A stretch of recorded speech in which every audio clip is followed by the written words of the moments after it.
সরোজিনী নাইডু বহু যুগ ধরে প্রচলিত পিতৃতান্ত্রিক সমাজে এখনো যখন নারীবাদ বা নারী ক্ষমতায়ন নিয়ে ভারতবর্ষের মাটিতে বিজয় পতাকা তোলার অবকাশ হয়, তখন এর নেপথ্যে থাকা অসংখ্য গুণীজনদের অবদান স্মরণ করতেই হয়।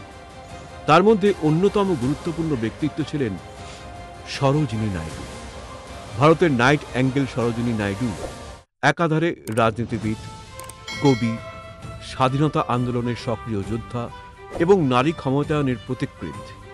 1879 সালের 13 ফেব্রুয়ারি হায়দ্রাবাদে তিনি জন্মগ্রহণ করেন। তার পিতা অঘোরনাথ চট্টোপাধ্যায় ছিলেন একজন প্রখ্যাত ভাষাবিদ, শিক্ষাবিদ এবং বিজ্ঞানী। পিতার মতোই সরোজিনী চট্টোপাধ্যায়ও ছিলেন অত্যন্ত মেধাবী। মেধার জন্য তিনি হায়দ্রাবাদের নিজামের থেকে বৃত্তি পান। মাত্র 16 বছর বয়সেই তিনি এই কৃতিত্ব অর্জন করেন এবং বৃত্তি নিয়ে রওনা দেন ইংল্যান্ডে।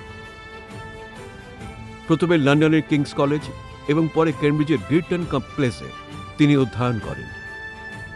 কিন্তু তার টান ছিল কবিতার প্রতি। তিনি কবিতা পড়তে এবং লিখতে ভালোবাসতেন, কিন্তু তার লেখায় ফুটে উঠেছিল ভারতের ছবি, ভারতবাসীর ছবি। বঙ্গভঙ্গে বিরোধিতা করে তিনি লিখেছিলেন দ্য গোল্ডেন থ্রেশহোল্ড 1905 সালে। 1912 সালে the bird of the time, 1917 সালে দ্য ব্রোকেন উইংয়ের মতন কিছু বই তিনি লিখেছিলেন। তার আরও লেখা তার মৃত্যুর পর তার কন্যা পদ্মজা নাইডুর উদ্যোগে ছাপা হয়। তার লেখা কবিতায় শব্দের চয়ন এত সুন্দর ছিল যে তাতে গান বাঁধা যেত। তাই তাকে ভারতের নাইট অ্যাঙ্গেল উপাধি দেওয়া হয়েছিল। 1905 সালের পরে তিনি ভারতের স্বাধীনতা সংগ্রামের প্রতি ঝোঁকেন এবং যোগ দেন জাতীয় কংগ্রেসে। যুবশক্তি, নারী অধিকার, নারী শক্তি এবং স্বাধীনতা বিপ্লব এবং ব্রিটিশ বিরোধী অসংখ্য বক্তৃতার জন্য তিনি সর্বজন পরিচিত লাভ করেন। একাধিক সম্মেলনে, একাধিক বক্তৃতায় তিনি নারীদের বিপ্লবে সামিল হওয়ার আবেদন করেন এবং তাতে সফলও হন।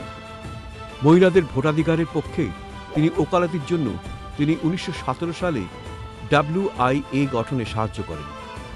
1925 সালে জাতীয় কংগ্রেসের প্রথম ভারতীয় মহিলা সভাপতি নির্বাচিত হন সরোজিনী নাইডু।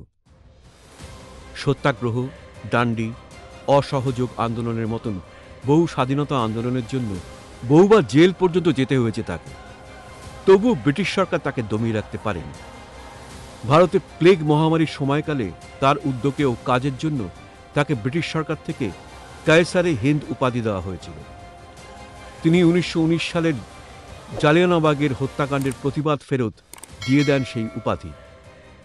ব্রিটিশ সরকারকে তিনি পদে পদে তিরস্কার করে গেছেন সারা জীবন। তবে তিনি দেখে গেছেন স্বাধীন ভারত। শুধু তাই নয়, 1947-এ স্বাধীনতার পর উত্তরপ্রদেশের রাজ্যপালের দায়িত্ব পড়ে তার উপরে। 1949 সালের মৃত্যুর আগে পর্যন্ত সেই দায়িত্ব তিনি পালন করে গেছেন।